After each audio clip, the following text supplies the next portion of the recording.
అదే పాస్ అయ్యేలాగా పాస్ అయిపోతాం.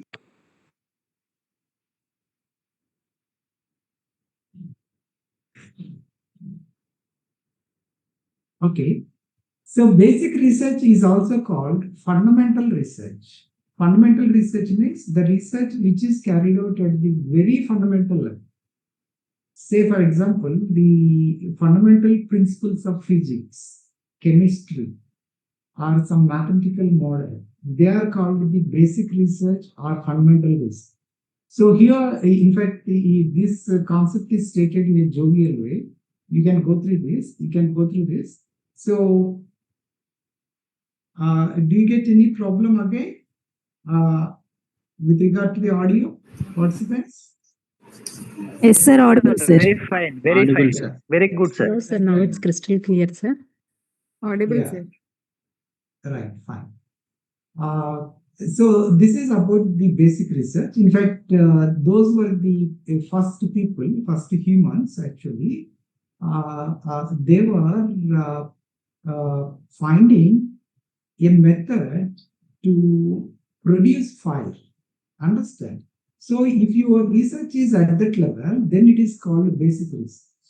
So basic research is, say for example, if you take Newton's laws, or if you take Kirchhoff's laws, so they are called the fundamental research or basic research. Now, you might have confusion with several terms like basic research, fundamental research, translational research, like that. So I will make all of them quite clear. And in fact, when you have to apply to some funding agency, suppose you want to apply to certain agency, like DST is there, or AICTE, like some DRDO unit. Okay, that time they ask you, what is your level of research? What is your level of research? That level of research, in fact, is defined in terms of technological readiness level. Anyone, have you applied to any project? Like, have you applied to any sponsoring agency like DRDO units, no? DRDO units, CSIR, AICTE, like that. Excuse me, sir. So, Voice is low, sir, little bit. So volume need to be raised.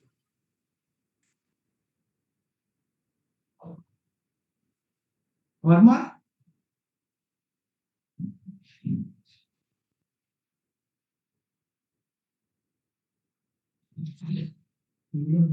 Voice is fine now?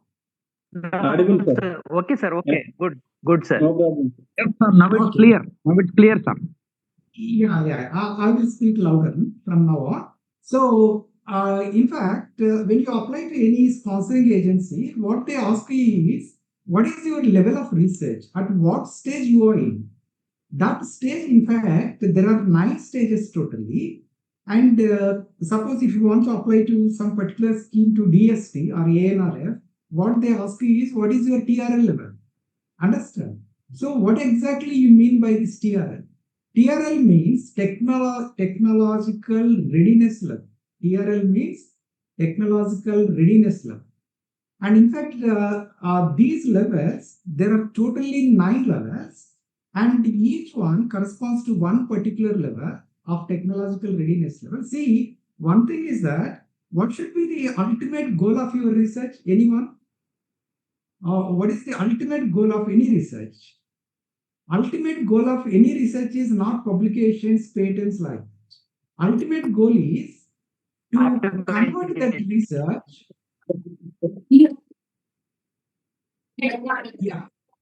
Yeah. Anyone would like to answer that question? Yeah, please go on.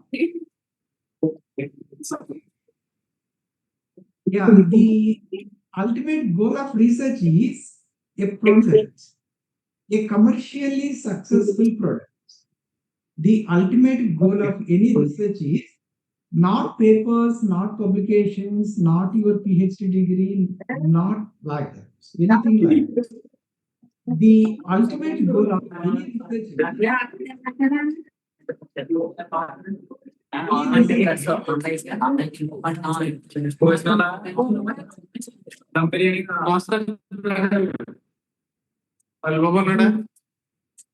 Okay, please, participants, unmute yourself for the sake of others.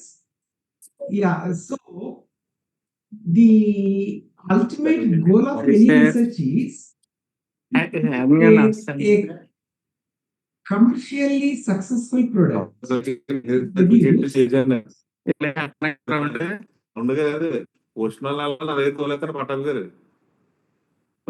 Manoj, please mute yourself. Manoj.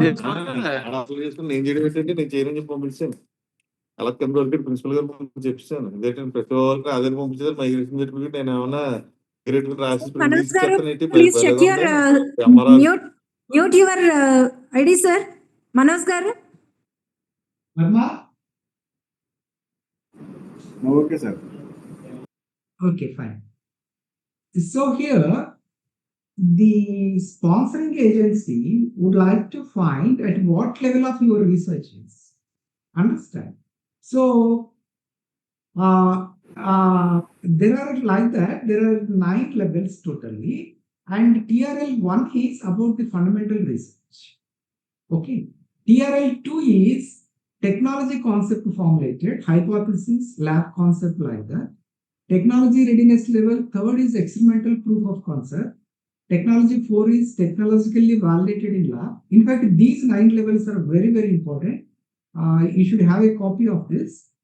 Better you should take a snapshot of this, because any sponsoring agency, in fact, if the DST wants to commercialize some product, at least your TRL level must be greater than 5. Then only you can get funding. Okay. So, in fact, it is quite interesting to see how the research levels, like TRL levels, are connected with various stages of research. Like TRL 1 to 3, they are meant for basic research. Basic research, as I have already told you, finding altogether a new principle. Finding altogether a new principle. That is called fundamental research or basic research. So TRL 1 to 3, they represent the fundamental knowledge exploration. And in fact, TRL 1 to 3, who will carry out that? Mainly people who are in sciences, like people who are in physics, who are in chemistry, or who are in mathematics, they people carry out this research. Understand? So there, the objective is to find altogether a new theory or altogether a new mathematical model. Like, understand? Suppose if someone is carrying out some research, studying about the structure of an electron, what is there inside an electron, like that, then it is called a basic research, TRL 1. Understand? Or TRL, of course, 1 to 3, somewhere, you know. So depending on the degree of its this one, you can say that. So basic research, in fact, TRL 1 to 3 is all about basic research. And you know, among all these 3 levels, which one is the most powerful one? In fact, the most powerful one is Innovation. TRL 1. No. The most powerful research is the basic research. The most powerful research is the basic research. TRL 1. TRL 1 is all about finding altogether a new theory. Understand? Altogether a new theory or altogether a new model. And that has universal appeal. And based on that, you will design the products later. So the most powerful level is basic research. Like Albert Einstein, in fact, he was the man behind the quantum mechanics or quantum technologies, like photoelectric effect is there. No? So such kind of theories are called the basic research, or like finding the Planck's constant, like that. They're all called the basic research. And next one is applied research. Applied research means where you apply the theories you have invented in the earlier stages, like 1 to 3. So applied research is nothing but application-oriented research. Applied research is nothing but application-oriented research. And this is where, in fact, many of the engineers carry out their research. No? So they start from TRL 3 actually.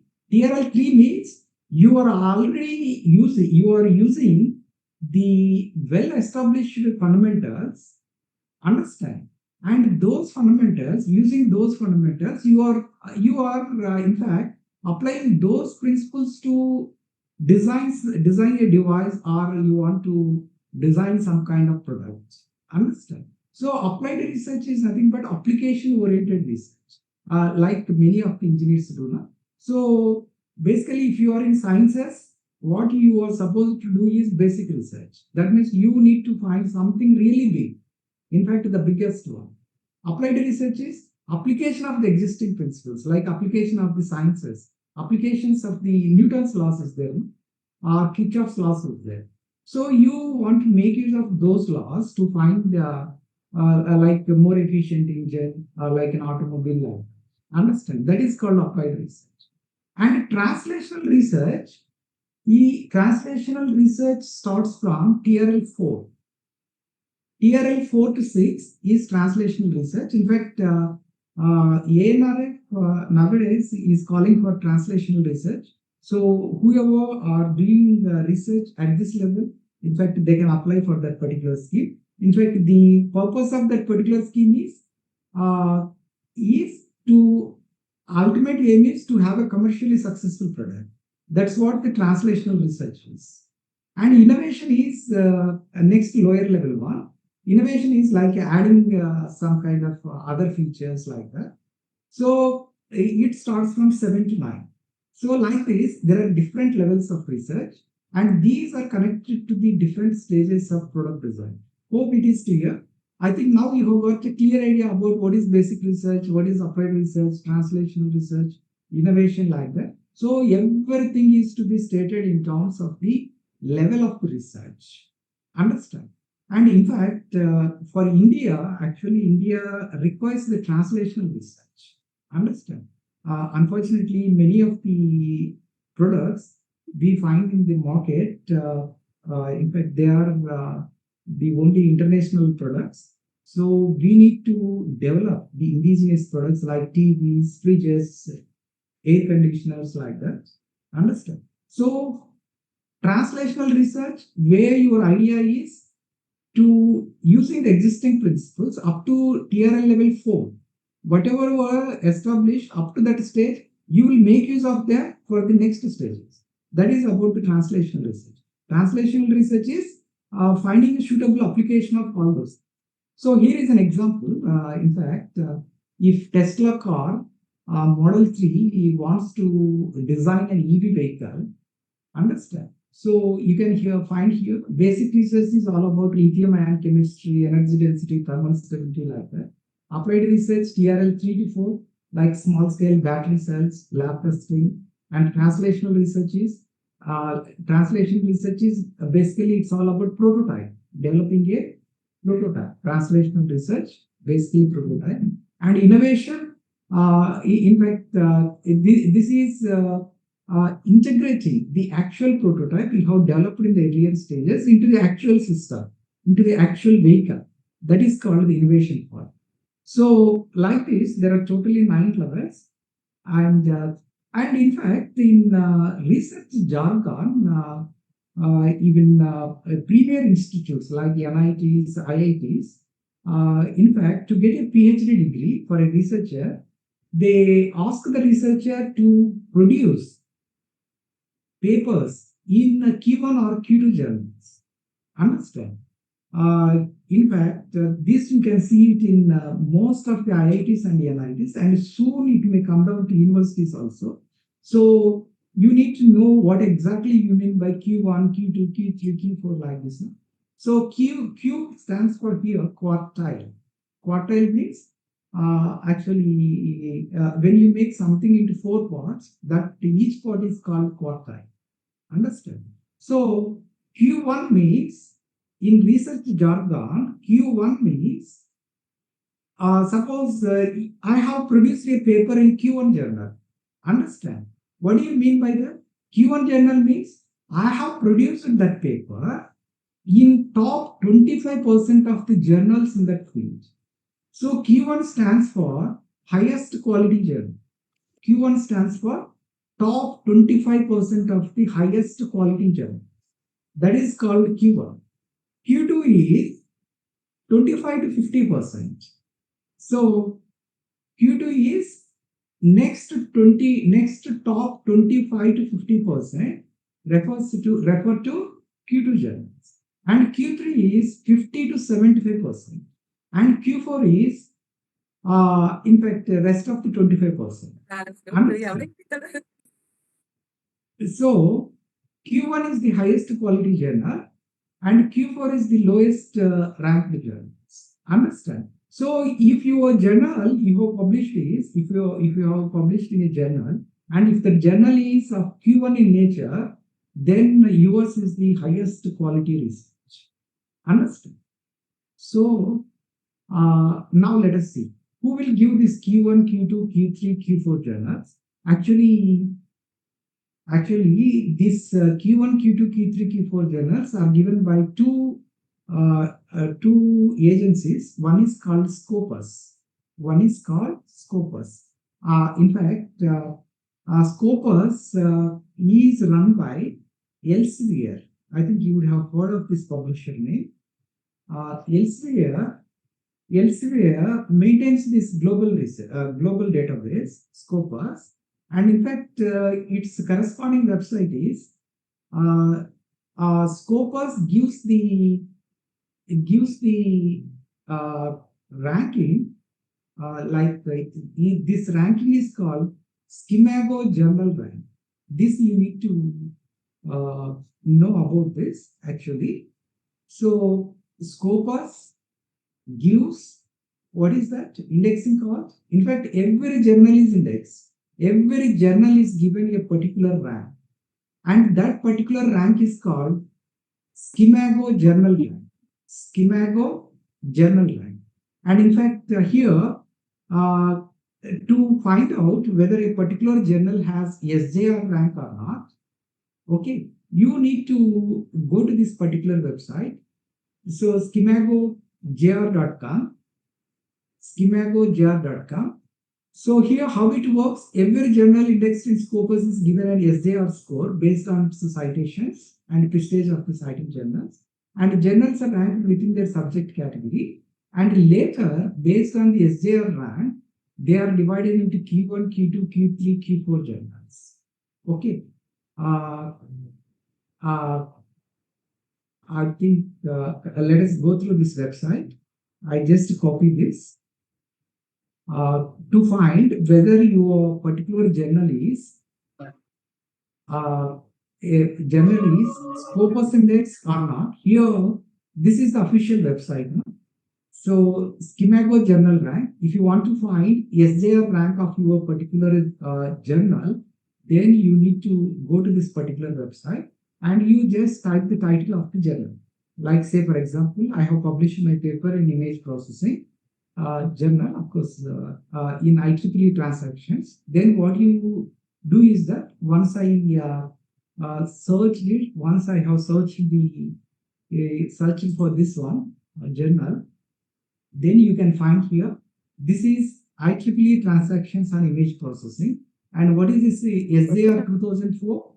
SJR 2004 means, as I have just now said, SJR means, what is that? Scimago Journal Rank. Who will give this?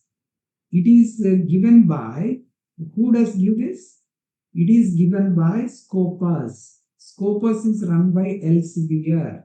See, your journal is valid only when it has SJR rank or impact factor given by Web of Science. Understood? So for the present moment, let us discuss this SJR. SJR means Scimago Journal Rank. When your journal carries this SJR, then only it is a valid one. So this journal rank, so for IEEE transactions and image processing, this SJR rank is 2.502.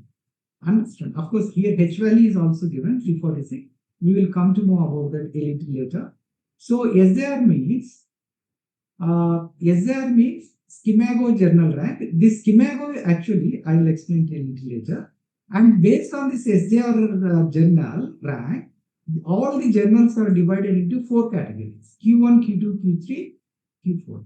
I think this is clear. Otherwise, I will explain it later in detail.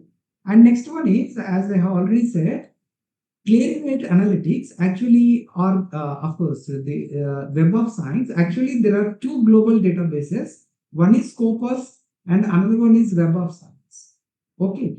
If your journal is really a good one, then it should get indexed in both SJR rank. It should have both SJR rank as well as impact factor given by Web of Science. SJR is given by Scopus. Impact factor is given by Web of Science. Okay. So here, Sai.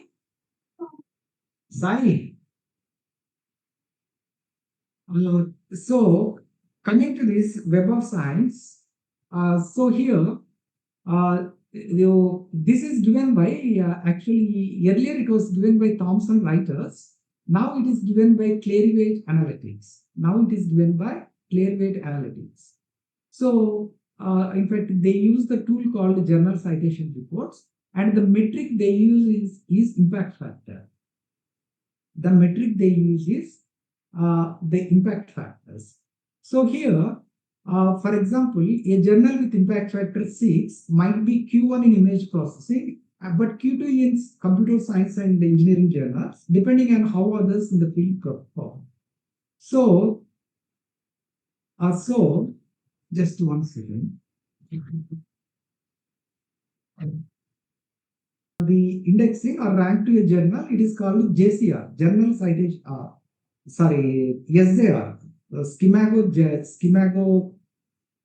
journal rank is given by Scopus. Impact factor is given by Web of Science. And who is giving that? Web of Science is given by the agency called Clarivate Analytics. So impact factor given by Clarivate Analytics is only valid. So if your journal has either Scopus, either SJR or impact factor, then it is a good journal. And even if it is a Q1 journal given by SJR as well as Q1 given by Web of Science, then it is the highest quality journal. Understood? How to check whether a particular journal is quartile or not? In fact, just now we have seen.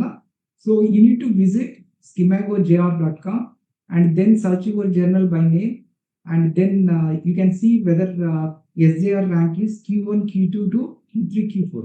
I will show you again. So for this particular journal, it has the SJR of 2.502. And if you want to know whether it is a Q1, Q2, Q3, Q4 journal, actually here are the quartiles. Yeah, here. So in 1999, in fact, so in 2024, this is a Q1 journal. Understood? In 2023, this one was also a Q1 journal. In fact, this has maintained a good track record. It's been Q1 it's been Q1, okay, right from its inception. So this is really a great journal. This is the highest quality journal, you can say. Understood? So like this.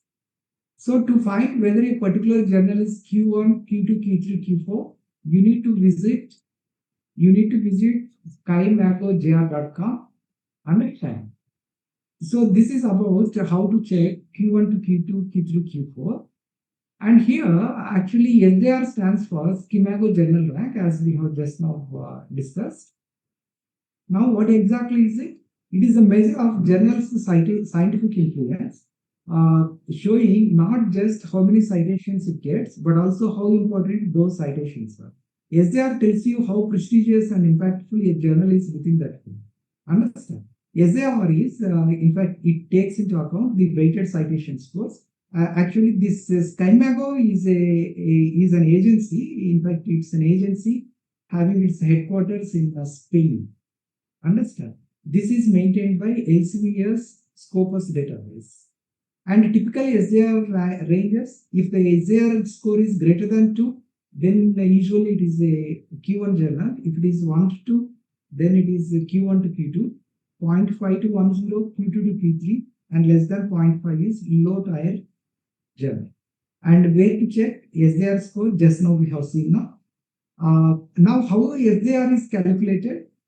In fact, every citation to a journal is counted, but each citation is weighted by the prestige of citing the journal. Say for example, I have got 20 citations, and whereas you have got 50 citations. So how can you say whether I am a better person with regard to research or you are a better person with regard to research? In that case, my 20 citations, people find out where my citations were, where my papers were cited. Understood? Where I have got all these 20 citations. That means who have cited my particular paper. Understood? Whether it is in Q1 journal, whether it is Q2, Q3 or Q4. If all my 20 citations are referred in Q1 journals, then even though I have got less number of citations, I get more SJR score. Understand? I get more SJR. Of course, this is for a journal. That particular journal carries high SJR. So a citation from that is called weighted. So weighted in the sense, if that particular journal's paper is cited in some Q1 journal, then it gets more score. Otherwise, it gets a lower score. That's the concept here. I hope the concept is clear. Now SJR is given to all journals. Yes. Though SJR is run by elsewhere, but it doesn't mean that only elsewhere journals are given the SJR. No, not like that. All the journals, all the leading journals like Springer-Verlag, ASME, IEEE, ACE, SAGE journals, Taylor Francis, all the journals are given the SJR rank. Understand? So it's not that only elsewhere journals carry the SJR. No, that's not true. SJR, though it is run by elsewhere publisher, but elsewhere publisher is nothing but it takes from the Scopus database. Though it is run by elsewhere, actually, even though a particular journal is not elsewhere, it is given the SJR. Okay. Now, how to check? Say, for example, I want to check whether a Springer journal is Scopus or not. Just now, as I have told you, Sir, I have a small question here, sir. Yeah, please. Sir, if we publish a paper in a multidisciplinary journal, how to which area they lesson our paper, sir? Yeah, actually, that's a good question. Actually, I like that time you get multiple SJRs. Like, say, for example, you have published an image processing journal, right? With regard to image processing journal, you will get Q1 or Q2, Q3 or Q4, depending on whether it is SJR or impact factor. Okay. Say, for example, with regard to image processing journals, yours could be a Q1 journal. But with regarding to CSC, then you may drop down to Q4 or Q3. I think, am I clear or not? Yes, sir. Yes, sir. Yes, sir. Or you need some more explanation on this? Yes, sir. Yes, sir. I need it, sir. Okay, we do one thing. You please put your questions in the chat box. I will take it up at the end of the session. Okay, sir. Sure, sir. Right. Now there is another factor called SNIP, Source Normalized Impact per paper. In Source Normalized Impact per paper, actually, SNIP measures how many citations a journal's article receive, adjusted for differences in citation habits. In simple words, SNIP tells you how impactful a journal is within the specific. I know you haven't understood this. Just let me clarify this. Suppose some CSC faculty is there, and assume that when you publish a paper in CSC journal, because many people are from CSC background, so generally that person takes many more citations. Understood? Say, for example, a faculty who has published in a CSC journal has got 50 plus citations, whereas in ECE, some person has got only 10 citations. Even though this person from CSC has got 50 plus citations, he is not treated as equal as CSC person. because this problem only. Because getting number of citations in particular field is easier when compared to the other.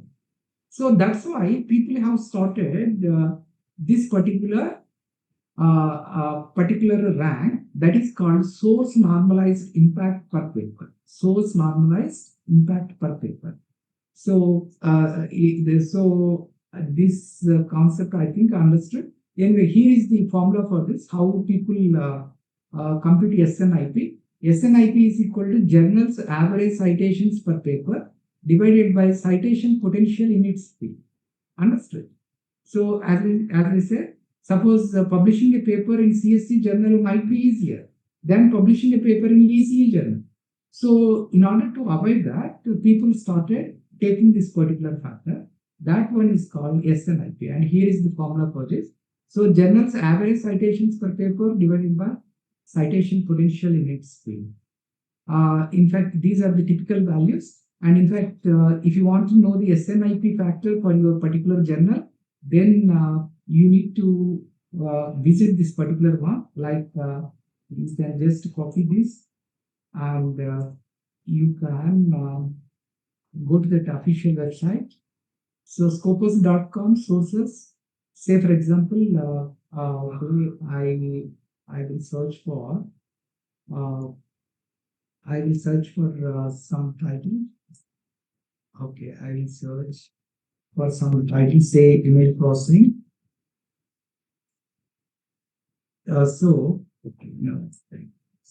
Image processing. Okay, I give you those things. Yeah, here is this one. Now, yeah, here you can see here. What is this SNIP? SNIP is 0.658. SNIP is, of course, this is a conference proceeding, so now it is not in existence. So that's why this was given SNIP in 2006. So what was its SNIP in 2006? It is 0.658. Like this, every journal carries both SAR, you can see here, SAR here, both SAR as well as SNI. SAR as well as SNI. So that is it about SNIP. And the next factor you would like to know is that site scores. Every journal carries this site score, and this site score is nothing but total number of citations divided by total number of papers published over a period of 4 years. Understood? Site score is nothing but it's a simple formula. Over the 5 years, your particular journal, IEEE image processing, the number of papers of that particular journal cited in other journals divided by total number of papers published for a period of 4 years. Understood? Say for example, if someone wants to calculate site score for an image processing journal for 2025, then you need to take the data of immediate past 4 years. So you take the data of past 4 years, and then you calculate the site score based on this particular formula. So what are the 3 factors on which the journals are given Q1, Q2, Q3, Q4? The first one what we discussed was SAR, which was given by Scopus or Elsevier, and second one was what was that? Second one was SNIP, and the third one was site score. Okay, so based on this, it was given Q1, Q2, Q3, Q4. And of course, whatever we have discussed, all those 3 are given by Scopus only.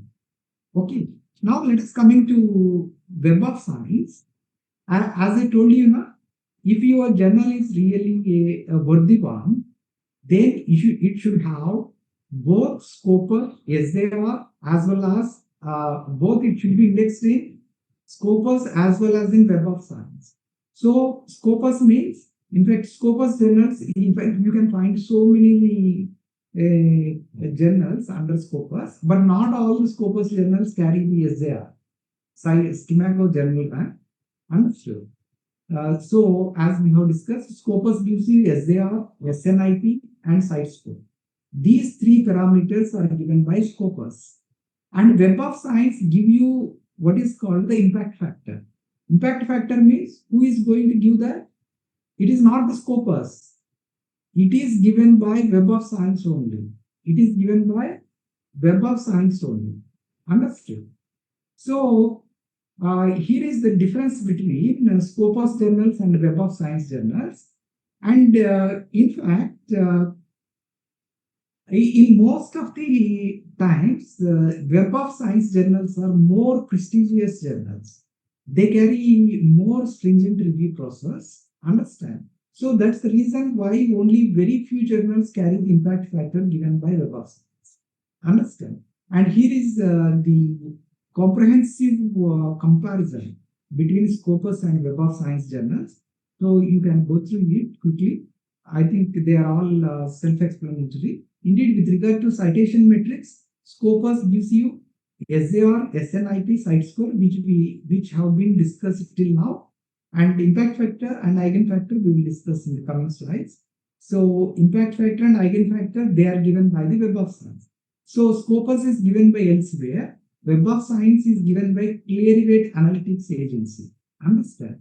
Elsewhere is the agency that makes use of the database Scopus to give the ranks SAR, SNIP sites. Whereas Web of Science, in fact, Clarivate Analytics is the agency that uses the Web of Science database to give the rankings called impact factor and eigenfactor for the journals. So when your journal is given Q1, Q2, Q3, Q4, the next question they ask is Q1 is with regard to what? Is it according to Scopus or is it according to Web of Science? People ask you immediately. If you say that yours is a Q1 journal, the next question people ask you is whether it is given by Scopus or whether it is given by Web of Science. So far we have discussed the journal ranks. That means basically we dealt with how to find a worthy journal. Understood? Now with regard to authors, so far we have discussed the journal metrics. No? Now let us come down to author level metrics. That means, say for example, I have got two scientists, understand, and I want to give them the promotion. I want to give the promotion based on the research outcomes. Understand? In order to find the worth of the research outcomes of these two scientists, what parameters I use is the first one is H index. Of course, FWCA, we discuss it later. The first one is H index. Next one is I-10 index. Next one is total number of citations. Next one is M index. Of course, and last one is collaboration index. Understand? So based on this, I can evaluate the worth of the researchers. What are the parameters you need to take into account? The first one is H index. Of course, FWCA is a more advanced one. I think you need not to have this one at the moment. You need not to have the explanation. There is no need of knowing this.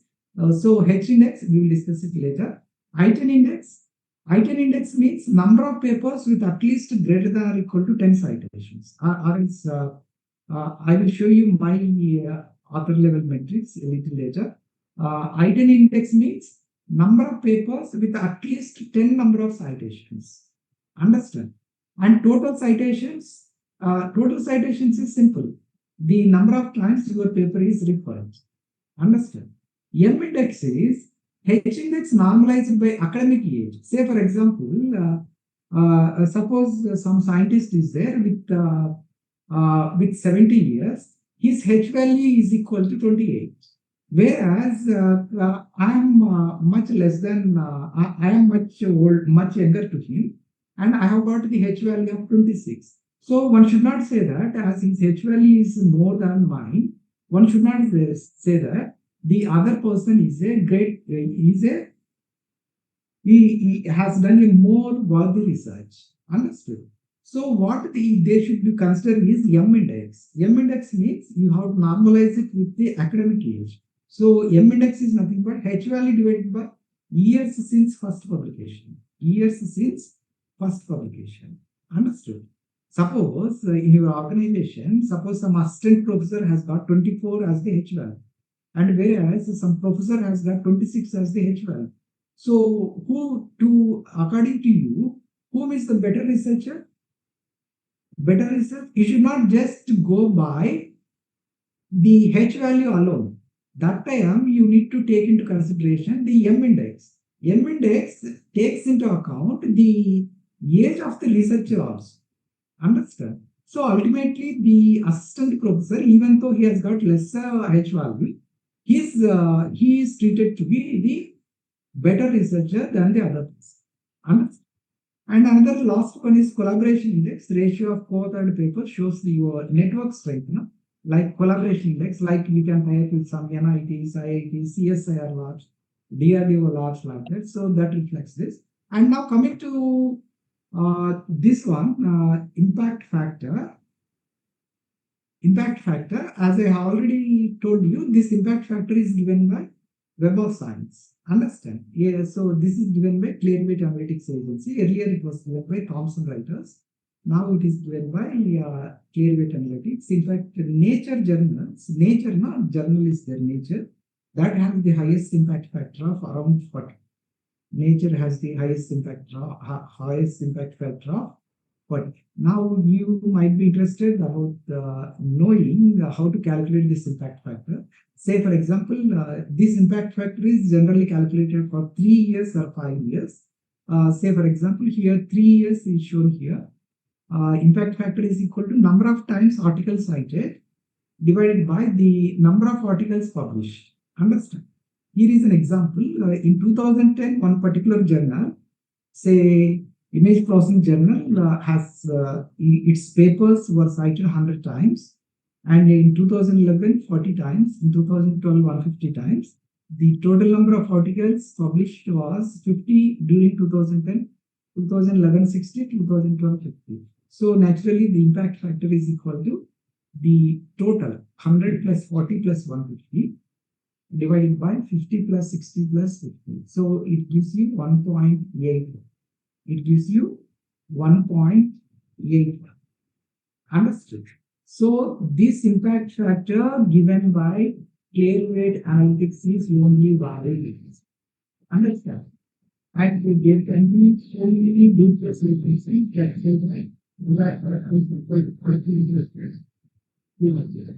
they're all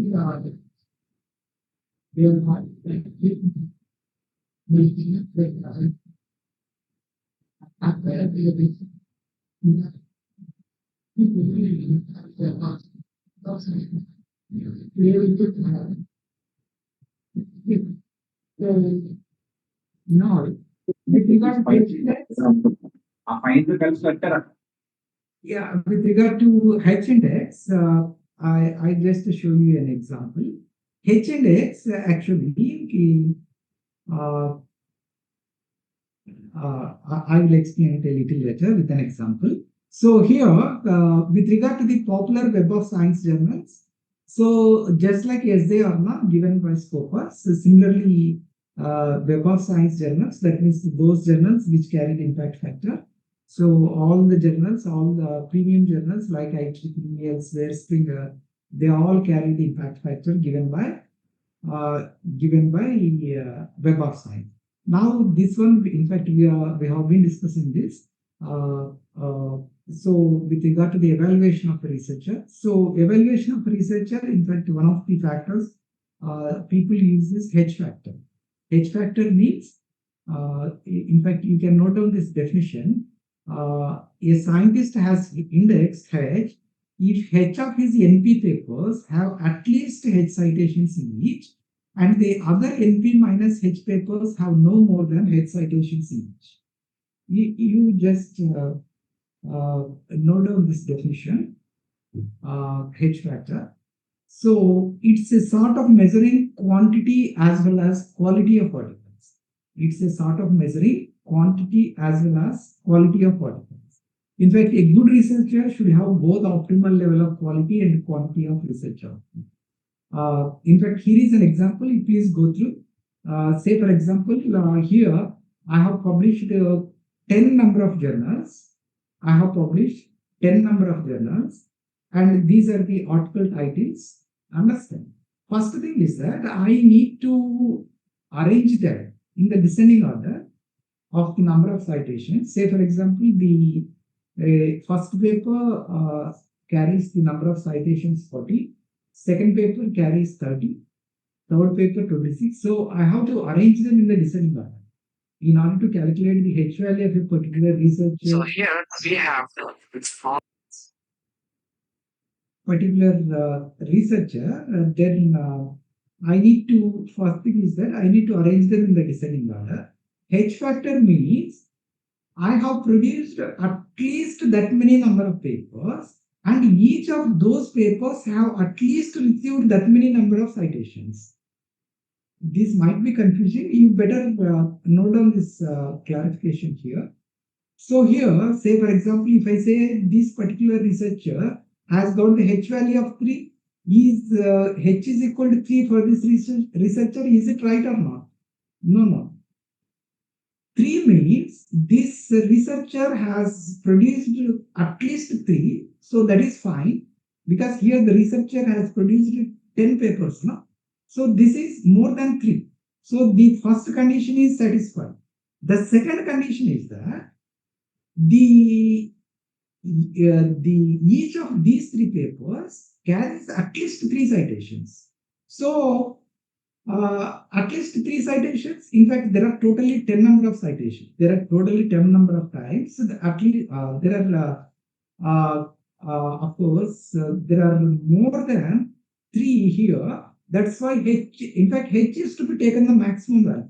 The maximum value subjected to the 2 conditions. First one is that he must have produced at least H number of publications, and at least each of these H papers carries at least the number of H citations. It might be confusing, so better you go through the explanation provided on the site.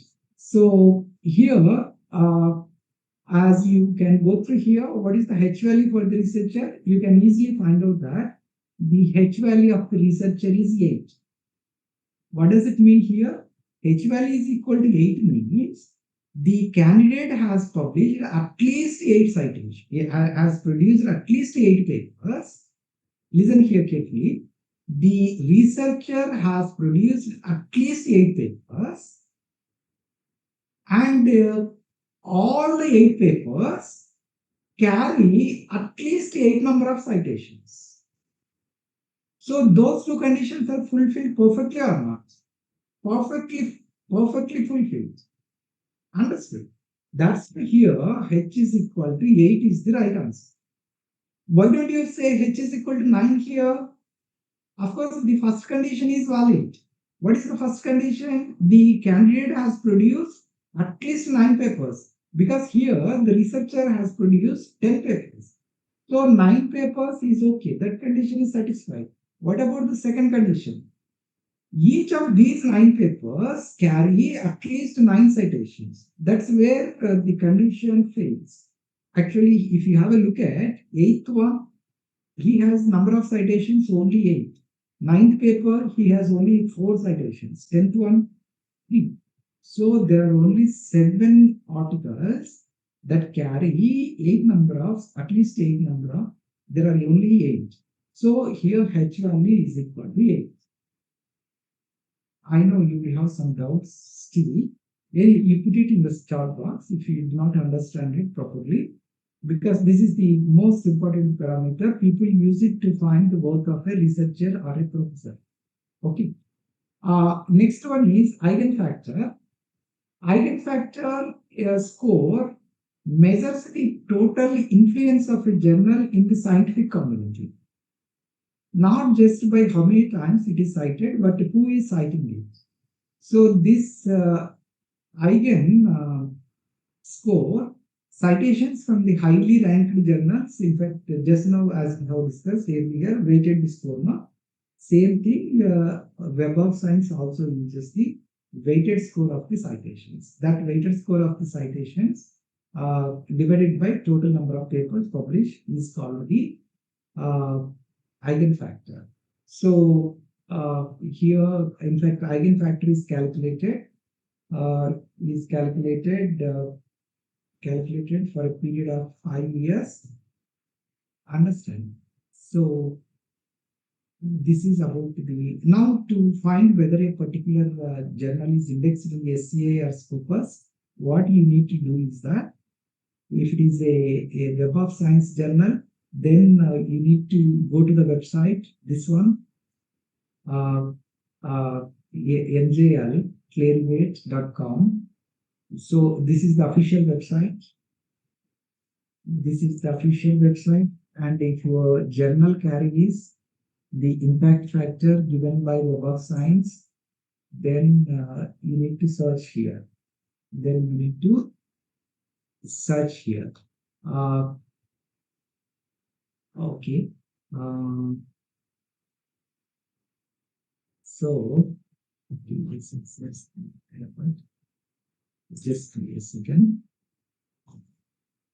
Okay. So you just go through to find whether a journal is Clearweight Analytics or not. Web of Science journals. You just type with some journal name here, which you want to publish that. Then, of course, here we IEEE transactions. Yeah, here. So here you get the information about the various journals. So these are all the Web of Science journals. And say, for example, if you just go to the home page,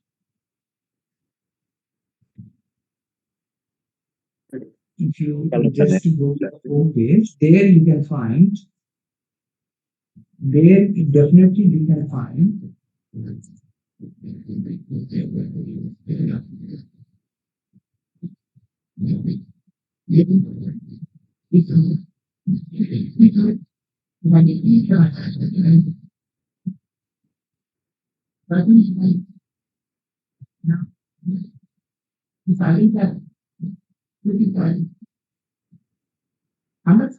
So impact factor you just define. So this is the impact factor, how they have calculated. So for this particular journal, what was the impact factor? It was 13.7. So this is really a good journal. Understood? This is really a good journal. Okay, this is about the first part. And in fact, there is another database that can give you the individual metrics. No? That is Google Scholar. Google Scholar is there. So I just show you that. So if you have any doubts after this, you just go on typing your questions in the chat box. Okay.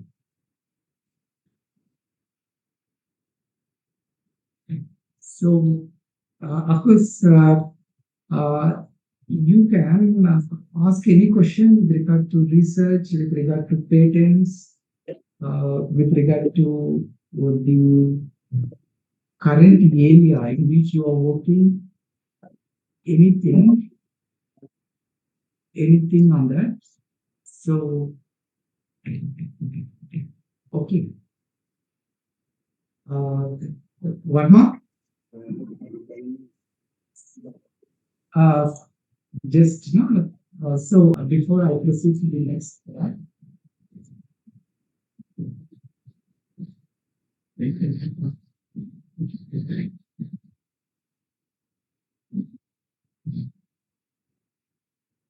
So So, any questions in the chat box? Let me check it. Hello, sir. Yeah, please go on. Sir, good evening, sir. Myself, Natsimada, sir. This is scholar from JNTUK Kakinada. Sir, Yeah, please. can I ask one question, sir? Yeah, please. Sir, what is the patenting procedure from our university side, sir? If any good research is there, what are the expenses that is to be met, and what is the procedure that is to be adopted for getting the patent? Why? Because this is my second doctoral research. During my first doctoral research, I have two works that was a innovative works that was completed.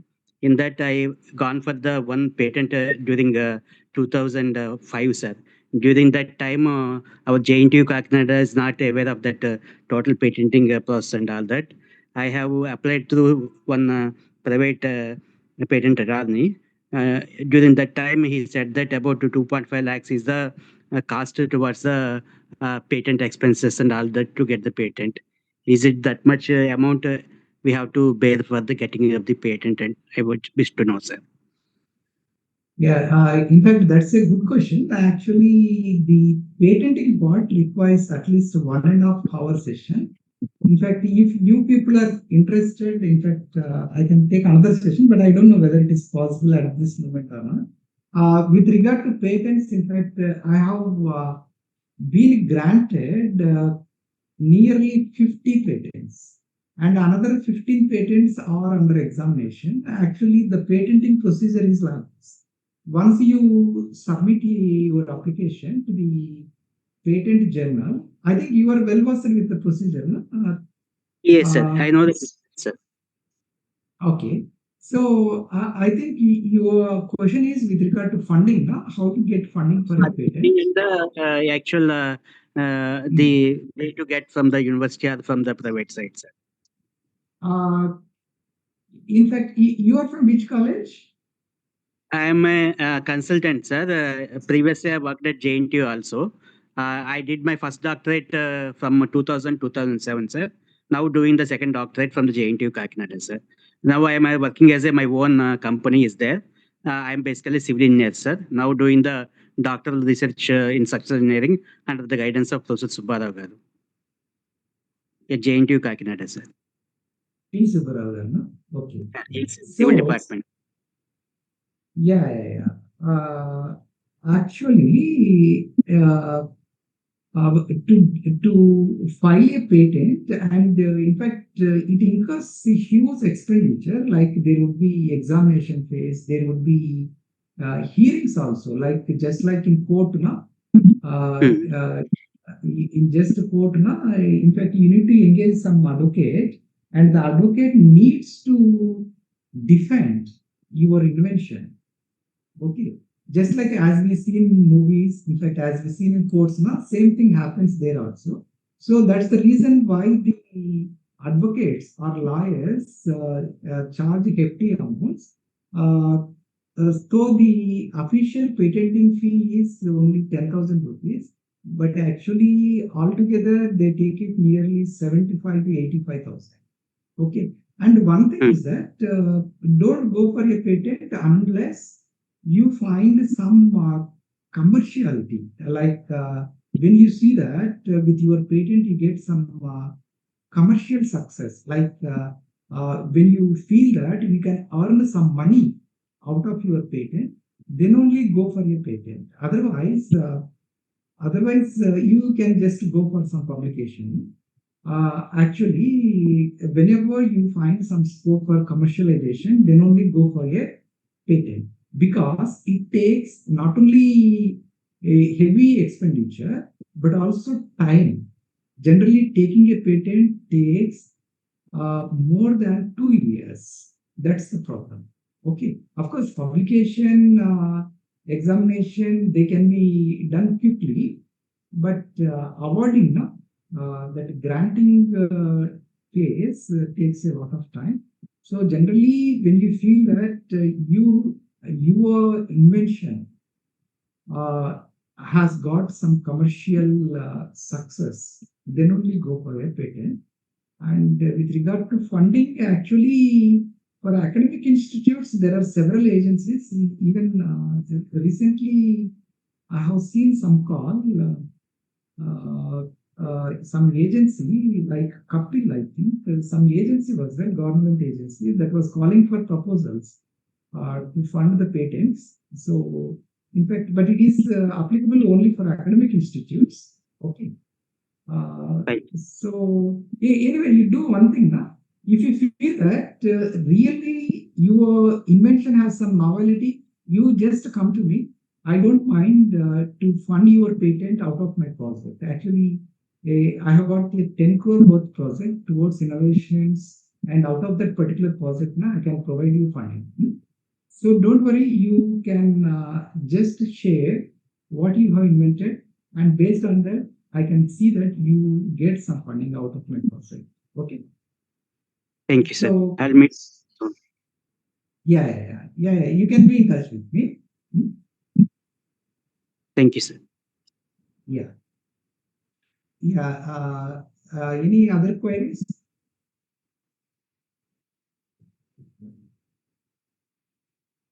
Good evening, sir. Sir, good evening, sir. This is Navya from Vizag. Yeah, please. Sir, in order to publish the paper in Scopus and SCA journal also, is it to be paid or unpaid, sir? It is to be paid journal or unpaid? Sir? For paid journal also, for computer science, they are asking 2.5 lakhs to pay the fee amount. This is where It become very commercial, sir. Nowadays, everybody calling us, mailing us. No, I will just clarify that. Of course, this is the point where the most of the researchers get confused. Actually, the Scopus journals and Web of Science journals, they are free.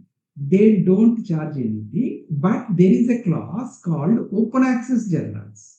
Open access journal doesn't mean that they publish your paper based on your payment. No. Open access journal has altogether a different meaning. Open access journal means actually, see, I just show you for clarification. Suppose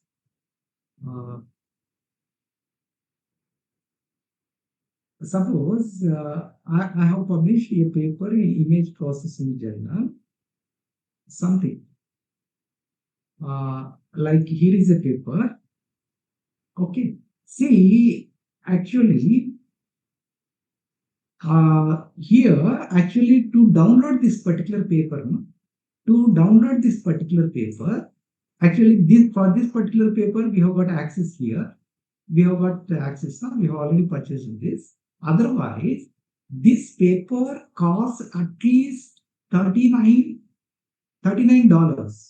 or pounds.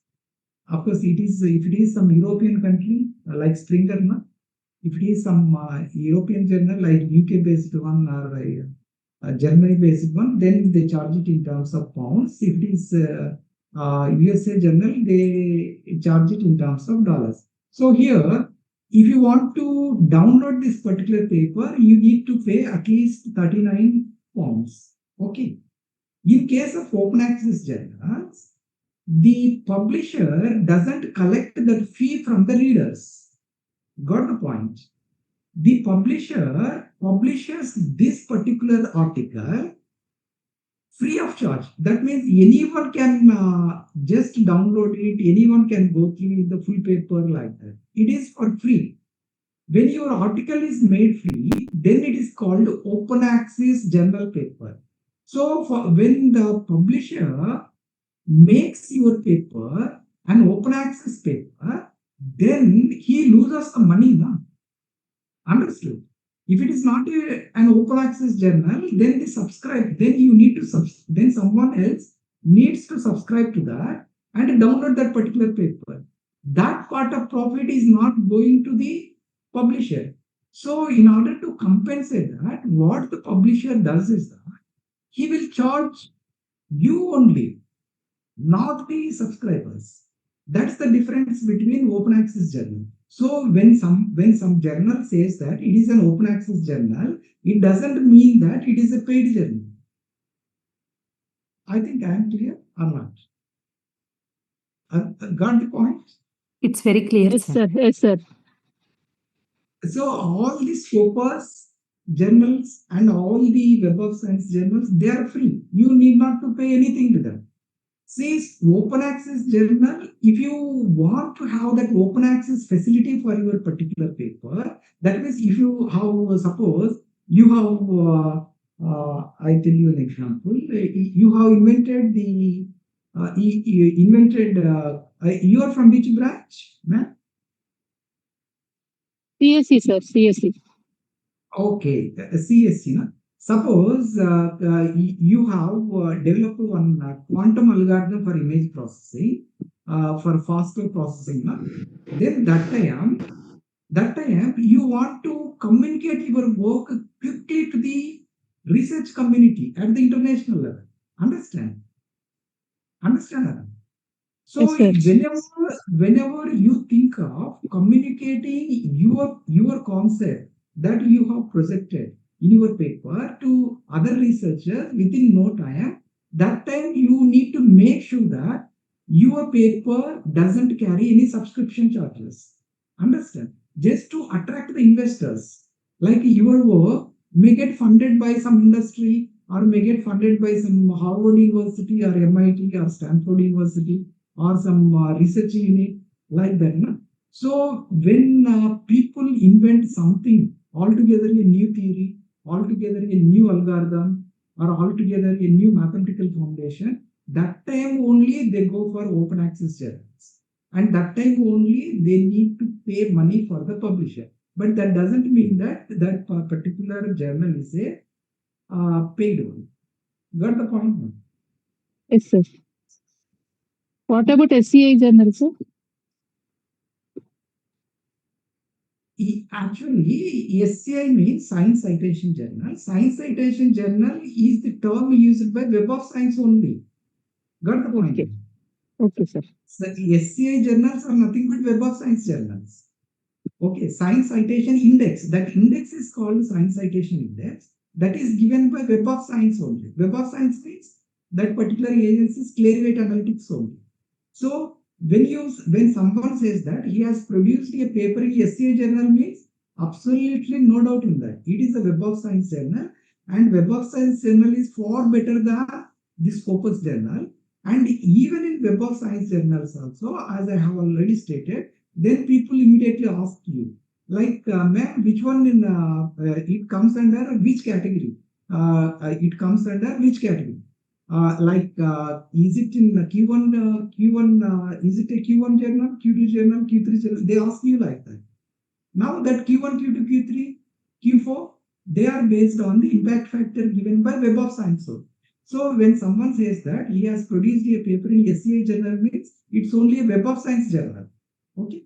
It's a Web of Science journal, and that SCI journal has some impact factor given by Clarivate Analytics. Got the point? Yes. Thank you so much, sir.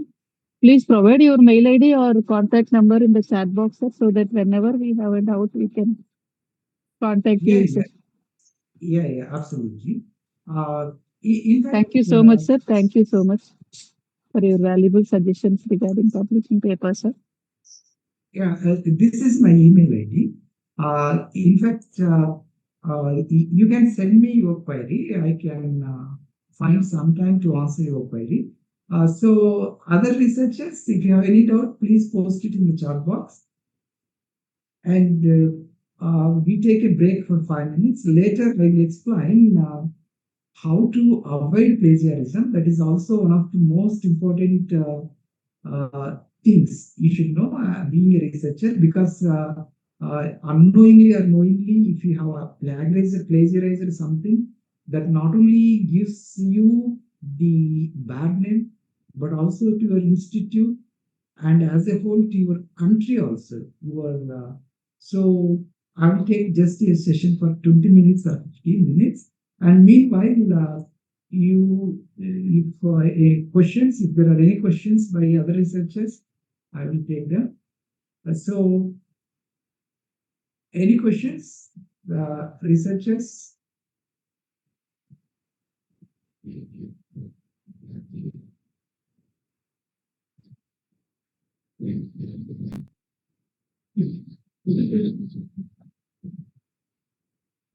In that much of good journals like Scopus and SCI, we don't have that much knowledge, or we don't know how to write the papers. So then, from where we'll get that particular support, sir?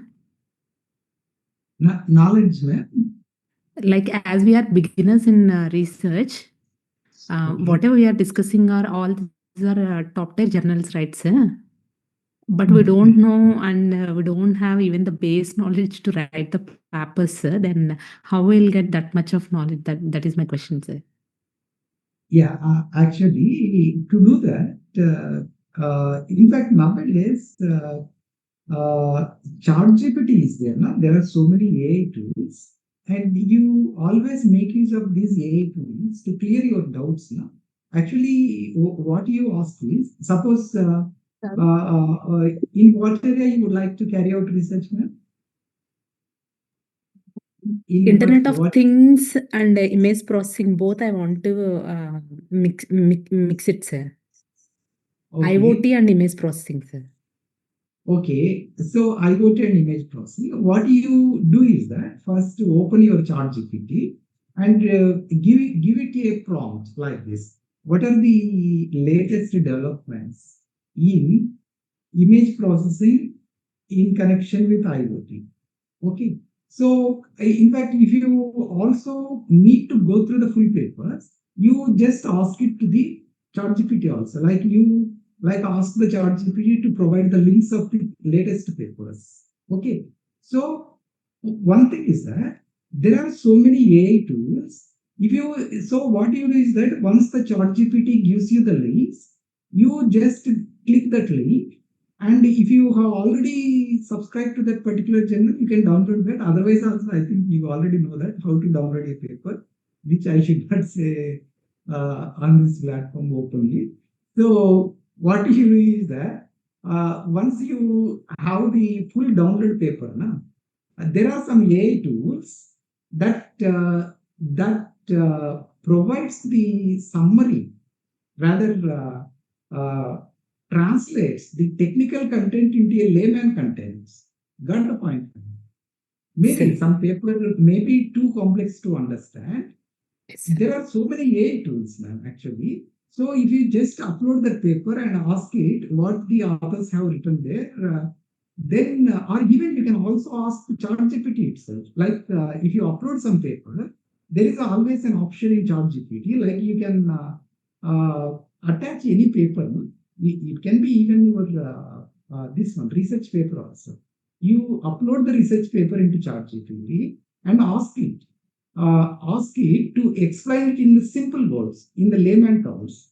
Then it gives you the summary, rather the total content of the paper in the layman terms. Then you can slowly improve your level of understanding, and later you can do your research on your own. So the AI tools can come to your rescue. Got it, man? Yes, sir. Thank you, sir. Sir, one more question, sir. Sir, in order to is there any restriction on number of objectives, sir? Like 3 objectives or 4 objectives? Is there any restriction on that, sir? In research, no? Yes, sir. No, it depends on you only. It depends on you only. Like if you can be specific to a problem, I can elaborate on that. Like generally, if you are working in some algorithm, like what you will be aiming for, like your complexity and your time of execution, those 2 factors, generally you would be comparing with that. We were comparing with an algorithm, with the existing algorithm in those parameters, like complexity, the other one is time. So like that, you can have one objective like reducing the complexity of the algorithm, and another objective would be reducing the execution time. So, Okay, sir. of course, if you are working on image processing, like there are so many parameters to define the quality of image, now output image, what you get it, like the processing time also, later the noise ratios. So later the how quality picture you get it at the end, that makes it a big thing. So you can have so many objectives depending on your problem. Okay. Okay, sir. Okay, sir. Of course, the more the number of objectives, more the credit you get it. Got it, man? Yes, sir. Actually, every real life problem is like a multi-objective problem. Got it? Yes, sir. Yes, sir. Every real life problem, that means one at the cost of another. That means if I want to get one thing, it is at the cost of another. Every real life problem is like that. So you can always have a trade-off. So depending on the number of objectives, you can solve it. Anyway, if you can be specific to a particular problem, I can provide you more explanation on that. Anyway, you can be, you can send your question or rather your topic of your research. I can provide you something. Sure, sir. Thank you so much, sir. Yeah. So any researcher or other researchers?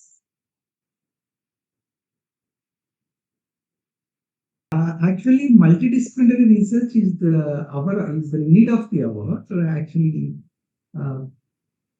is the need of the hour. Like you are working in which branch? You are in which branch, ma'am?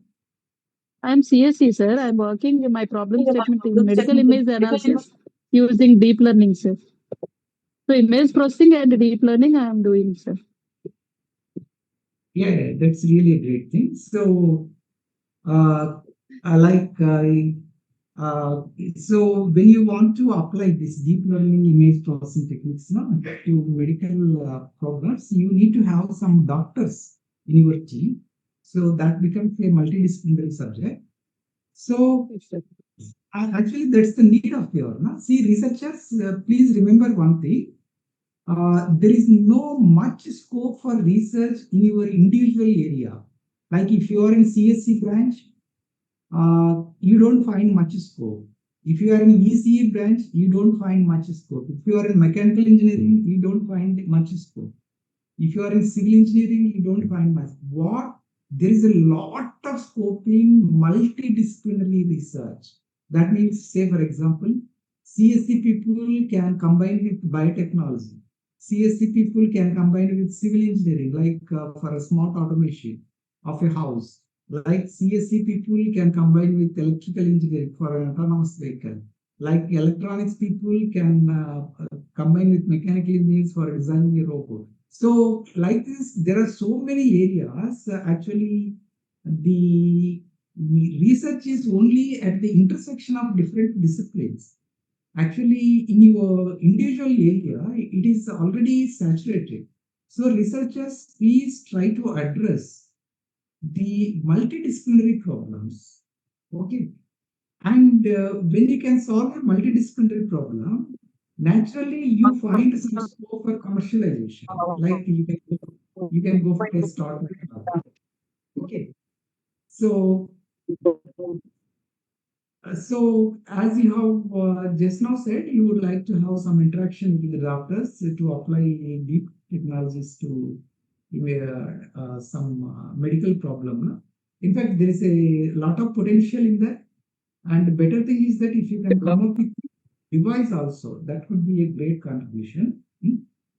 Yeah. So anything else, researchers? And just here, I would like to just to show you some points about how you should not do your research. Okay. As you know, just 1 second. Okay, any researchers? You can please go on with your queries. Meanwhile,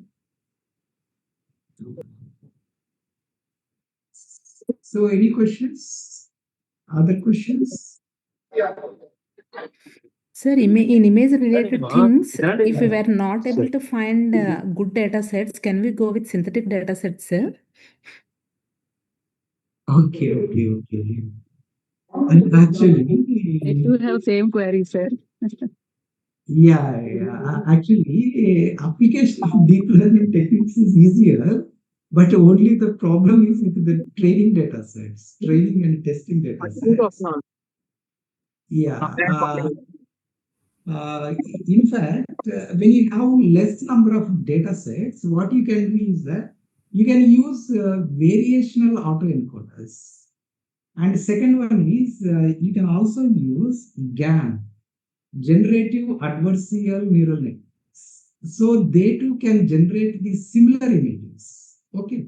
And say, for example, if you got 20 data sets, you can generate, say, 150 or 200 data sets from those 20.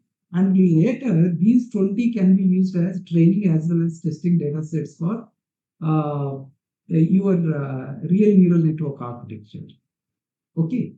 So, there are good deep learning techniques like variational autoencoder is one thing, and another thing is that GAN, generative adversarial neural networks. So One spell, sir. GANU, sir. no. One thing is that GAN, ma'am. GAN. Okay, no. GAN. Here, Okay. your data set contains only numerical data or images also. In my case, it is only images only, sir. Only My images. case also, sir. Yes, sir. Yes, sir. Okay. Okay. Those two will work. One is variational autoencoder, and second one is generative adversarial neural networks. Generative means like we use ChatGPT now, like Sora is there. In fact, Midjourney is there. There are so many AI tools now. So when we give you a prompt, it generates the image according to your prompt. Similarly here, when you give your data sets to that, it learns the pattern and generates the images on its own. Okay. So you can use those two algorithms. Okay. And of course, if you can give me some more details, what kind of medical problem you are going to solve. Indeed, I have got a good team of doctors. Like there are pathologists, there are cardiologists, there are some neurologists. I can provide you some help. Okay.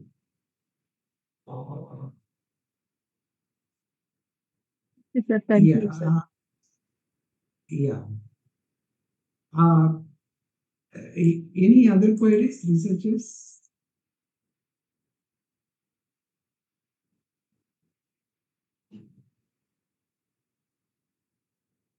Yeah, in fact, this is the last session, no? So you should not feel shy to ask your questions because I think this could be the last session, no? So you don't find any other opportunities to clear your doubts. So you just can ask whatever that comes to your mind. Okay. Sir, I have a query regarding patents, sir. Yeah, please. Sir, once the patent filing is completed, how to get the funding for that, sir? Once the patent filing is completed, sir. Okay. How to get the funding for that patent, sir? No. Actually, I think it is confusing. See, no one gives you funding to file your patent. Okay. See, that 75,000 to 85,000, you have to meet from your pockets only. But I think you are confusing with the royalty. See, royalty is the money you get it when someone uses your invention to start an industry. Got the point? I think royalty is the money you get it. See, once you file a patent and assume that it's been granted to you, understand? And tomorrow, some industries wants to start a small sized industry. Maybe he can be a big player also. He wants to make use of your formula, or he wants to make use of your algorithm. That time you can make a deal with that industries. Like you can ask some 60% shares, or like you can ask for some 10 crores profits every year. like that. So that is the very advantage of a patent. That which one you don't get it with your paper. Paper is free. Paper is free. Though you have right on the technical content, if someone commercializes it, you don't have any right over their property, over the profits that particular person gets. Okay. So probably you will be asking me about the royalty, the amount you can get it once someone utilizes your patent.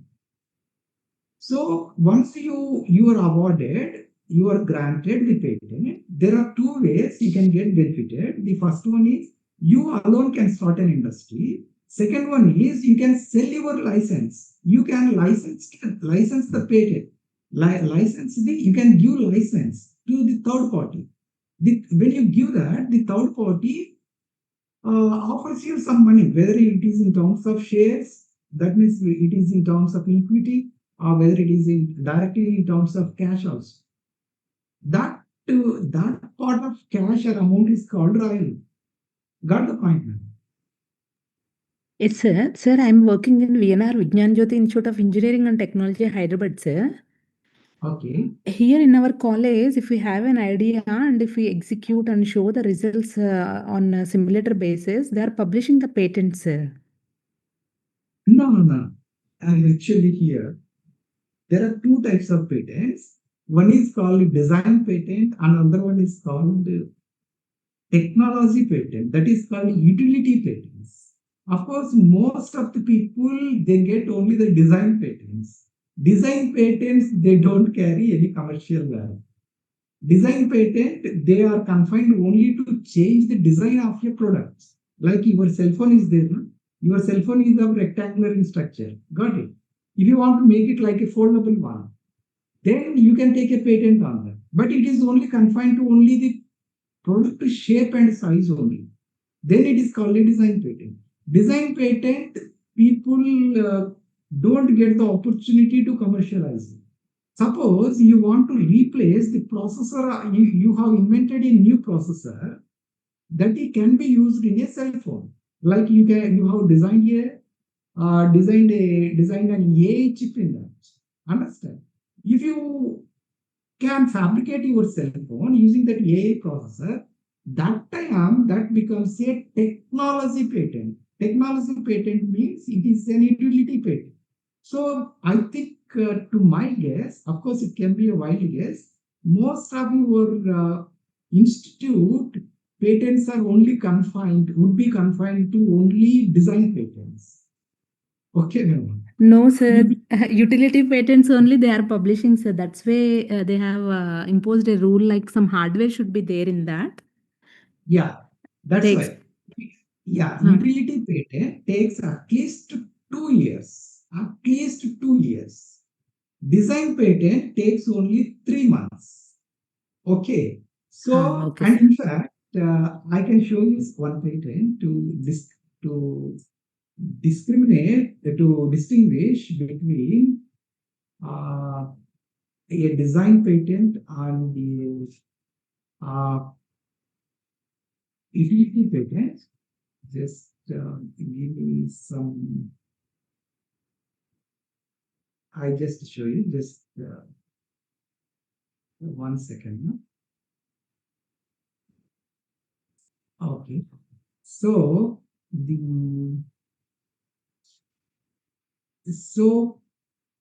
if it is a utility patent, it carries more value and there would be some scope for commercialization.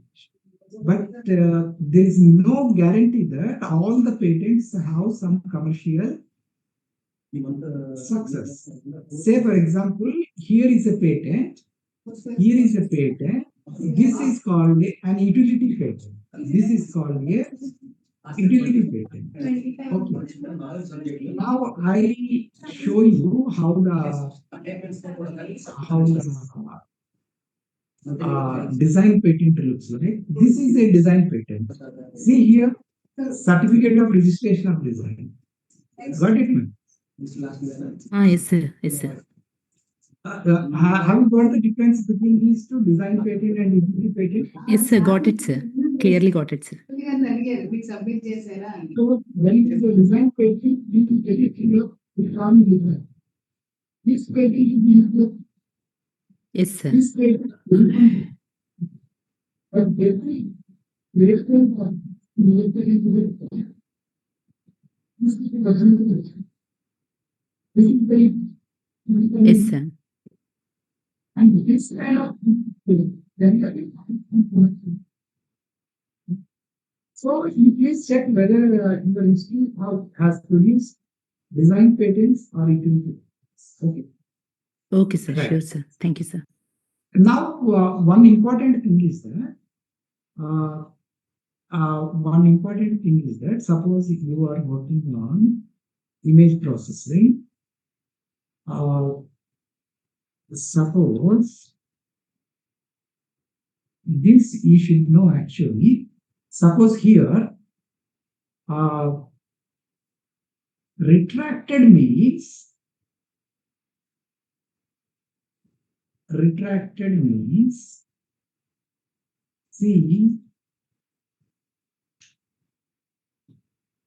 see what happens is that when the editor finds out that someone has copied,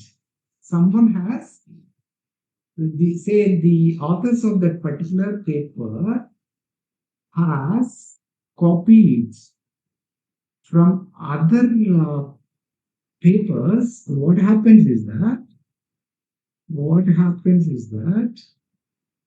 he will retract that particular paper.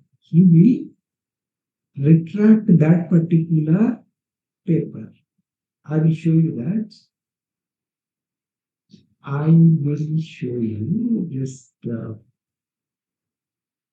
see here. See, this paper has been retracted. Retracted means what? Can anyone say? Removed from corpus database, sir. Yeah, correct. Very good. So when the editor finds that you have copied from a particular, say for example, you have copied it from some source like a book or some other paper, then what he does is that he immediately blocks your paper. That means he immediately withdraws the paper. Not only withdraw the paper, but your article gets a watermark like this. See, here is the paper. Sir కొంచెం వాళ్ళని పిలవరా తలుపు పడట్లేదు ఆయమ్మా.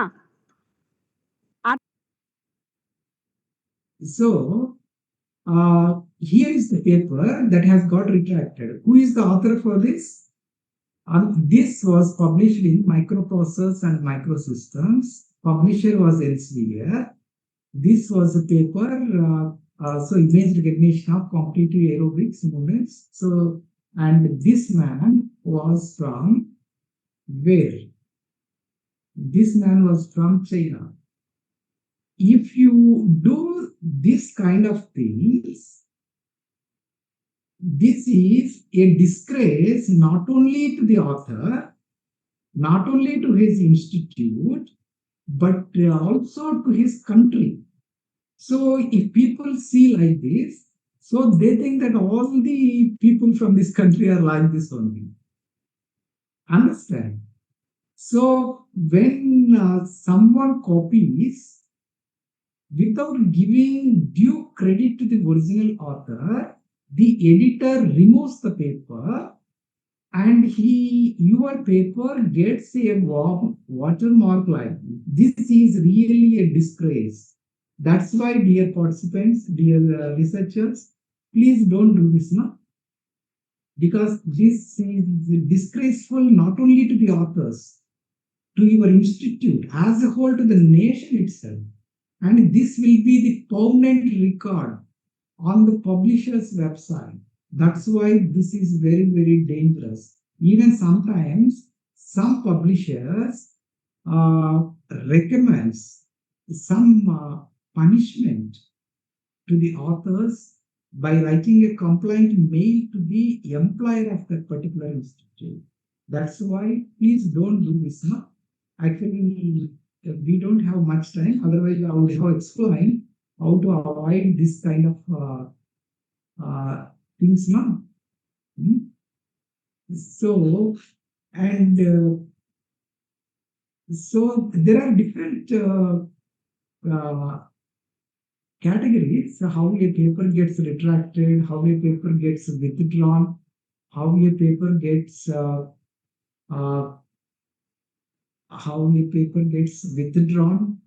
removed, like here, instead of retracted. If you want to know the retracted papers in your particular area, you just type it with these keywords.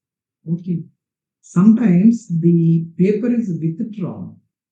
There is a difference between withdrawn and retracted. Retracted means the paper is still available on their website, but with a red mark. Withdrawn means completely withdrawn, like here. So here is a paper withdrawn. Understand?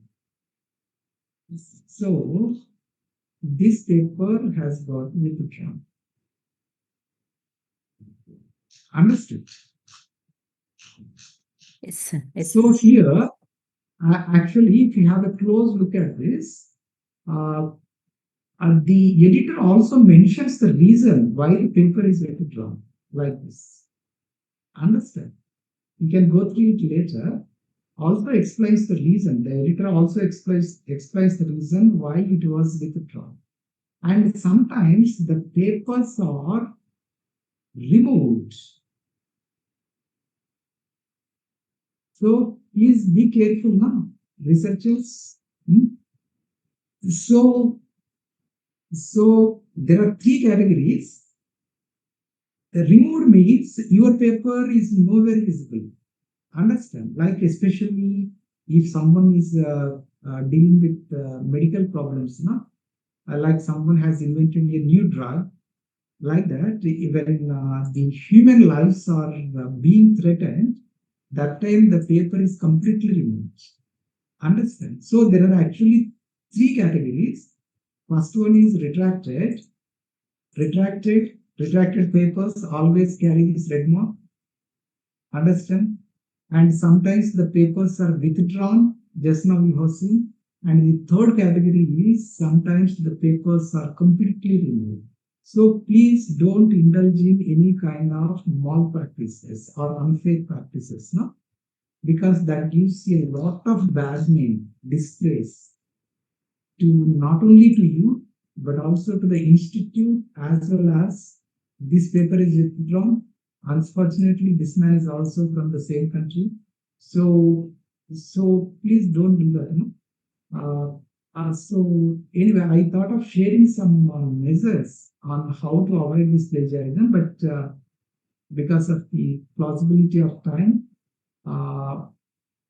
so I cannot find time to explain it in detail. So meanwhile, you just can ask me some questions.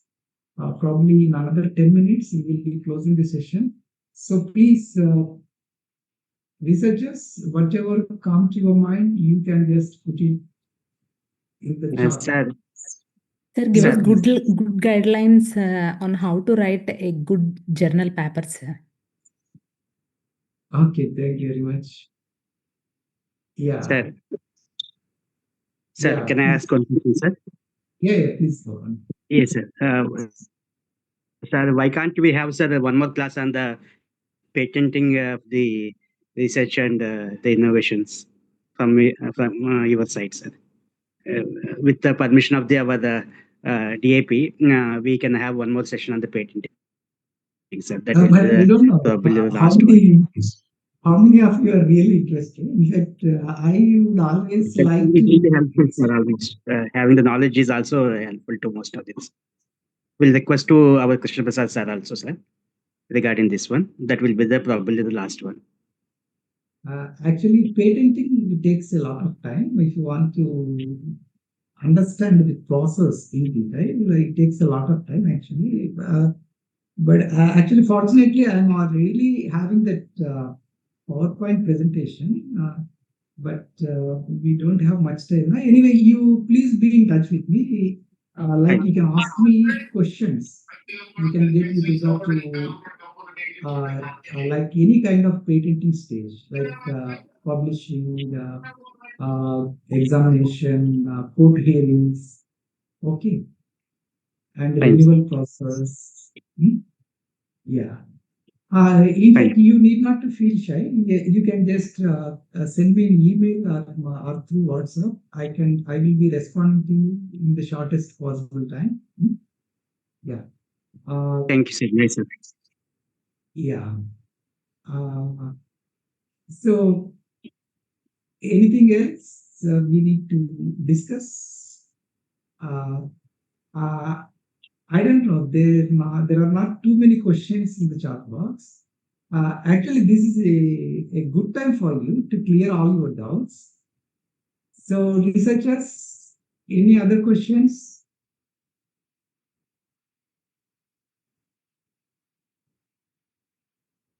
Of course, you can ask even the generic things also. Like you can share something, the topic you are currently working in. Sir, very good evening, sir. This is Rajshekhar from Civil Engineering Department. Yeah, please, Rajshekhar. Sir, well explained, sir. Based whatever topic you selected, research metrics, and again what are the steps from the total well explained on nine steps of research, and mainly technology readiness level, TRL level, well explained, sir. And again, what are the difference between the Scopus and Web of Science? Very nice, sir. And again, what are the steps on patent and everything is very good, sir. Very good session, sir. I'm very happy to hear, sir. In fact, I am double happy to hear this. Yes. Yeah, thank you very much. Thank you, sir. Yeah, someone has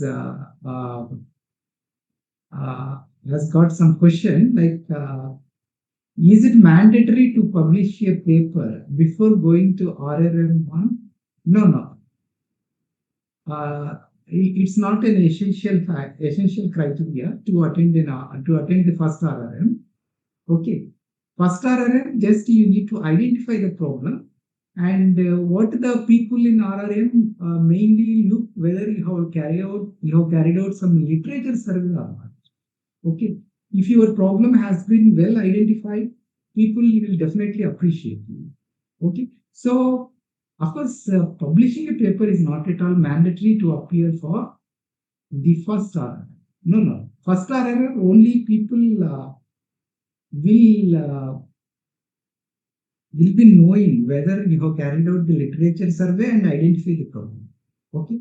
And of course, whatever you have mentioned at the time of admission regarding your research title, you need not to stick on to that exactly. You always have the liberty to change your topic. So that's why you please, before you embark on your research work, ensure that you successfully complete your research project. You successfully solve that particular problem. Okay. So, and there is a question.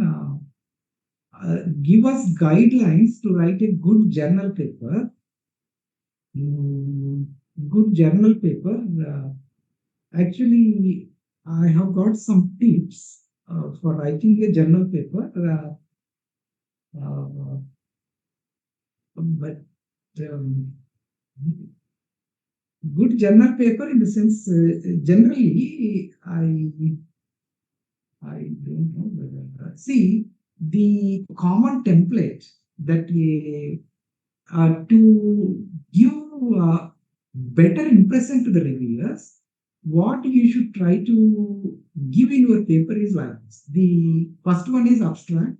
Abstract should be present tense. Don't write abstract in past tense. Got the point? Don't write abstract in the past tense. Okay. Title needs to be brief. Next one is abstract. Abstract needs to be written only in the present tense. Okay. Because as per the native English speakers, in order to inculcate enthusiasm among the readers, it is the customary practice to say everything in simple present tense only. So don't use past tense or past perfect tense. Got the point? That is the tip you need to keep in mind. Abstract, that needs to be generally 100 to 150 words. That needs to be given present tense. Next one is introduction. Introduction needs to be generic in nature. Understand? And later, write down the literature survey. Like you can quote the latest works done by the authors, like in the past 5 years or so. And next point is the most important. Next thing is novelty. You can put a title called the novelty. Novelty means to impress the reviewers. See, the reviewers generally don't find time to go through all your papers. Rather, they appreciate you if you can give the novelty of your paper in just one paragraph. Got the point? Like novelty. Say, suppose you have designed some efficient algorithm. That one you need to highlight in that particular section. So it is always better for you to put the title novelty of the work. Understand? Novelty of the work. That gives you more impression. Once the novelty part is over, next you can get into the actual work. And next one is how you have carried out that work. That explanation goes on. And later the conclusions part. Okay. In the conclusions, you need to write everything in past tense. Understand? So abstract is to be in present tense, and this one, this methodology like that can be in past perfect tense or in past tense. Either one will do. Okay. And conclusions, it has to be in past tense. So, and another important point is that don't use the words I have carried out or we have carried out like that. No. Never use the terms called I, we like that. Got the point? Everything is to be in third person only. Like I have carried out this, suppose something, I have carried out this research. No. Don't use I now. This project has been carried out. Like that only you have to say. Everything needs to be in third sentence only. Got the point? So those are the tips you can follow while writing the paper. So, okay, got it. So any other questions? Or you want to elaborate on any section of a particular paper?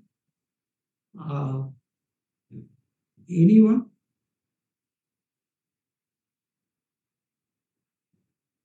Sir, explain about results section, sir. Results section.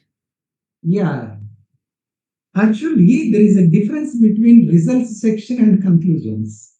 Results section, always you need to substantiate it with the numericals.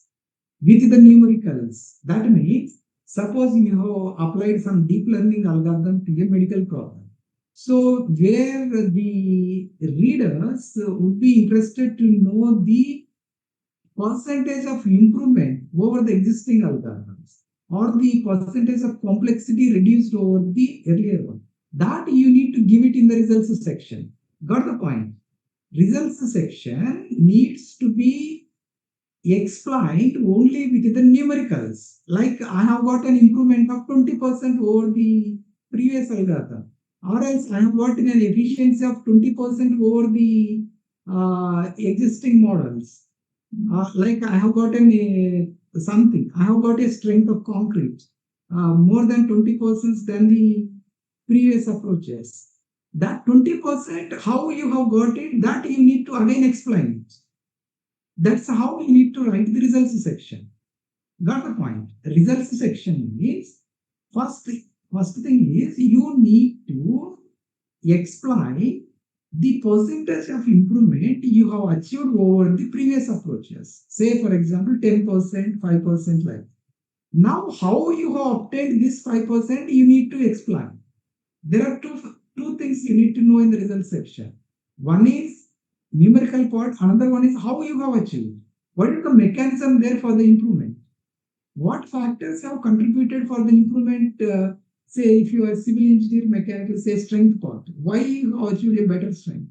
That you need to substantiate it in the results for along with the numericals. Conclusions is generic in nature.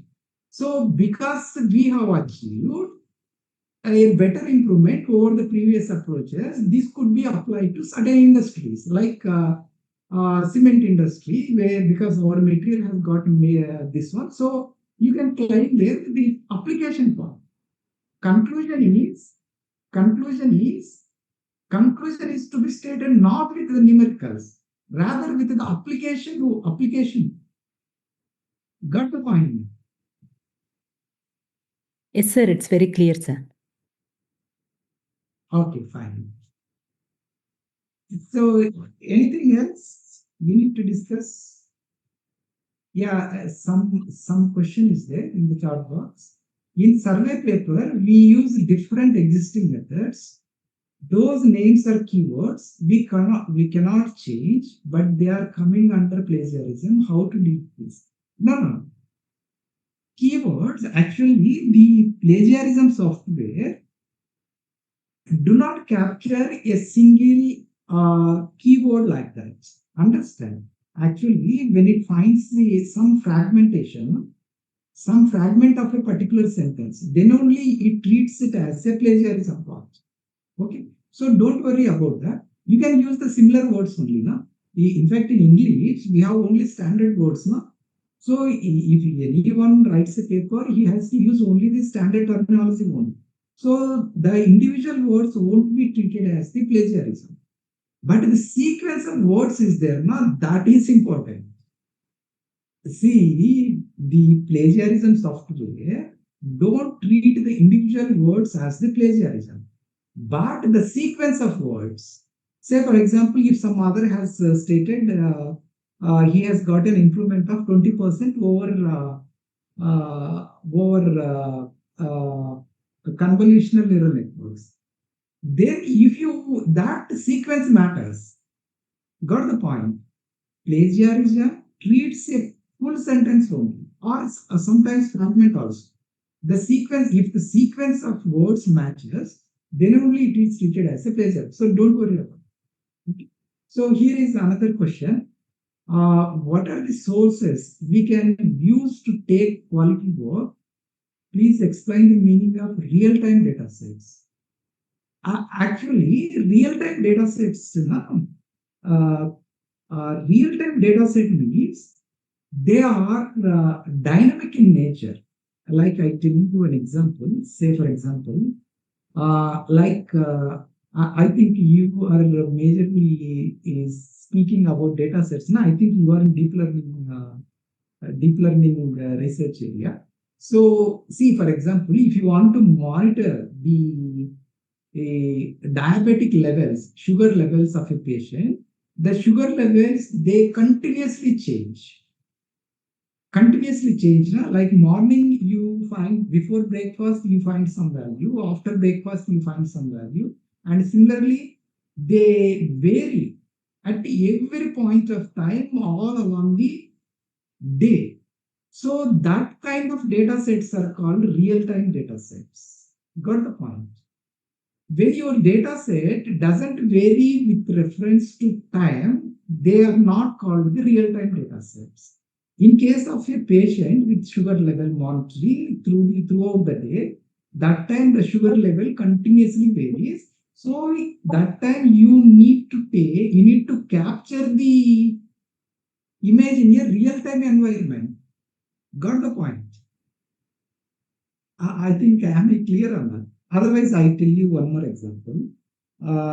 Suppose I have a data set of so many elephants. Okay.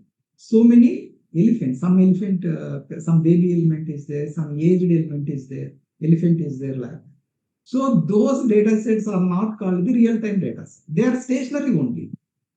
They don't vary with respect to time. When your objective is to predict the output, like of course the sugar level is based on several input parameters, like the kind of food, the patient takes, whether he eats idli, whether he eats dosa, whether he eats chapati, like that. It depends on several parameters. Understand? So these input parameters are influencing the output when time is also a factor for your output. I think, am I clear or not? Yes, sir. I think when your data set varies with respect to time, then it is called a real-time data set. Got the point? When you have to imagine an output without giving reference to your time, then it is called a real-time this one. Okay. Like you can say traffic monitoring comes under real-time data sets. But whereas, say, what can I say? Like suppose some fruits images are there, and you are asked to find the image of some strange food. That time it is not called a real-time data set. I think I am clear. Another question is there. Method name is a combination of words, especially in deeper learning, sir. 3 words to get there. Method name is combination of words, especially in deep learning. 3 words to get here. No. That's no problem. No problem. You don't worry about that. That doesn't come under plagiarism. Even though 3 words are together, the standard algorithms, no. It won't treat it as a plagiarism part. In case it treats it as a plagiarism, that time there is always an option in the software, and that part people can take care of it easily. So don't worry about it. What are the ethical or societal implications of your work? This is the question by Ratnal Prasad. Ethical and societal implications, I think you have already gone through now. With regard to ethical implications, the first thing is that sometimes the publishers recommend a punitive action, like disciplinary action against you. And when someone finds me, see, one thing is that when your paper is caught plagiarized, I have just shown you now some papers were retracted like that. No? So it is always a permanent recall. People across the globe